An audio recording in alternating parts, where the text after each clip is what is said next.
Bonjour, ici Jacques Lefebvre. Amateur de voitures, bienvenue sur ma chaîne. Restez avec nous, on plonge immédiatement dans le sujet de cette vidéo. De nombreux propriétaires de voitures aiment tellement leurs gros jouets à 4 roues qu'ils s'efforcent de se familiariser avec tous les nœuds et systèmes qui composent le véhicule. En atteignant l'espace sous le capot, on peut y trouver de nombreux éléments apparemment incompréhensibles. Par exemple, sous le capot se trouve une culasse, dont peu d'automobilistes novices savent ce qu'elle fait dans la voiture. Description. Dans les cours d'automobile et dans les établissements d'enseignement des transports, vous pouvez apprendre plus en détail ce qu'est la culasse de la voiture, le décryptage du concept et les paramètres techniques. Sous cette abréviation, on entend la culasse du bloc cylindre de la centrale électrique. Il s'agit d'un couvercle qui protège hermétiquement le moteur des influences extérieures négatives. Dans la plupart des cas, la pièce a une forme moulée assez complexe. Dans la plupart des cas, le matériau de base est un alliage d'aluminium. Il existe également des produits fabriqués à partir de fonte alliée. Il faut savoir que la tête de fonte, après la phase de coulet, est soumise à un vieillissement artificiel du matériau, éliminant ainsi toutes les contraintes physiques établies lors de l'acquisition de la forme de l'ébauche. Cette opération est obligatoire, car la pièce subit plusieurs étapes de traitement mécanique de haute précision. Si l'on nommait l'étape du vieillissement, la culasse du moteur se déformera arbitrairement d'elle-même au fil du temps sous l'effet des contraintes résiduelles caractéristiques de la conception. Pour déterminer ce qu'est la culasse dans la voiture et quel rôle elle joue, il faut tenir compte du fait que cet élément s'interface avec un grand nombre de nœuds supplémentaires. Les soupapes de distribution des gaz d'admission et d'échappement injecteurs, système d'allumage des voitures à essence, arbre à cam, etc. Il faut savoir que la culasse est située directement au-dessus du bloc cylindre. En fait, elle couvre tous les cylindres en même temps, étant une petite extension de ceux-ci. Sur cette base, pour les moteurs en ligne classique, les ingénieurs automobiles se contentent d'une culasse, alors que pour les moteurs en V, une paire de culasses est nécessaire. La distribution, qui fait partie de la tête, comprend les soupapes. Elles sont disposées en une seule rangée à l'opposé des cylindres. Pour le bon fonctionnement du système, elles sont installées dans la plupart des voitures à un angle d'environ 20. Fonctionnalité de l'ensemble. La tête du bloc moteur protège simultanément toutes les chambres de combustion. La pièce en aluminium ou en fonte est placée sur le bloc, en intercalant un joint spécial résistant à la chaleur. Ce dernier assure une étanchéité maximale du système. Dans certains cas, une couche supplémentaire de produits d'étanchéité est appliquée pour augmenter les caractéristiques de performance du joint. Lors de réparations courantes ou importantes,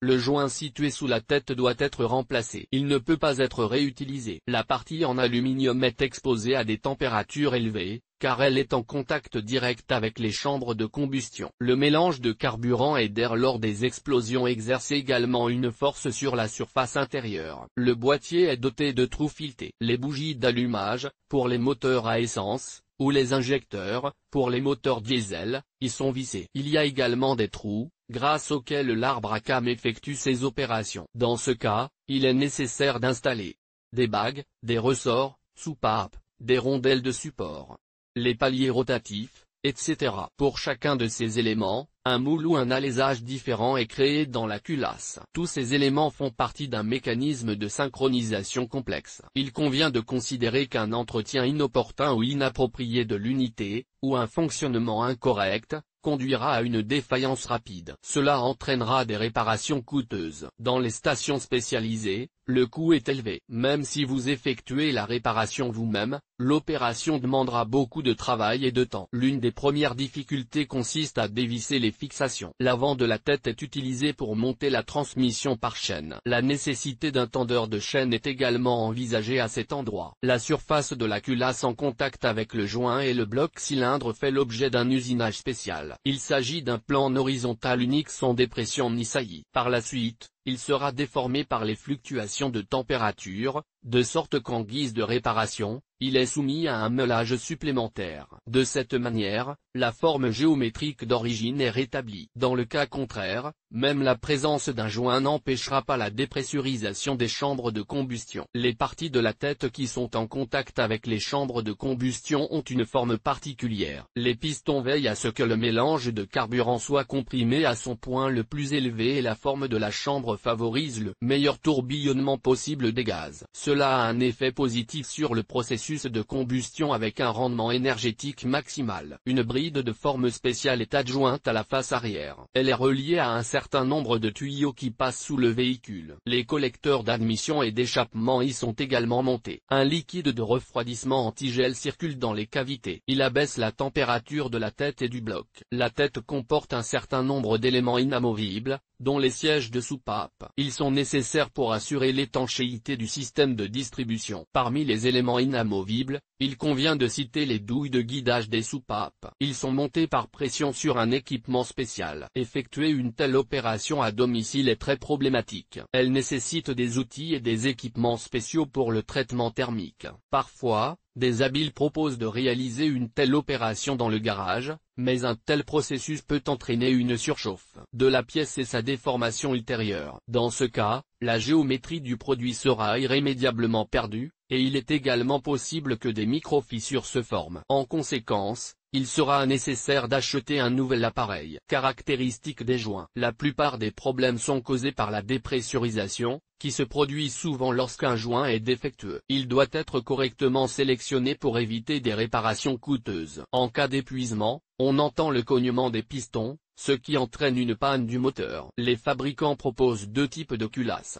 Sur la base de la vaporite, le métal. Le métal remplit mieux ses fonctions, mais il ne convient pas à certains types de moteurs. En particulier, il n'est pas accepté de l'installer sur les moteurs atmosphériques. Là, il faut se contenter de la Paranitovaya, qui s'accommode de la plupart des irrégularités de surface. Entretien du système.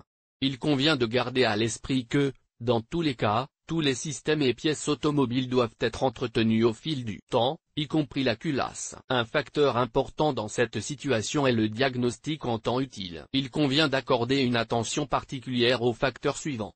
Travail qualitatif du joint, assurant l'étanchéité, le fonctionnement des soupapes. Il est important de vérifier la performance des joints de soupape.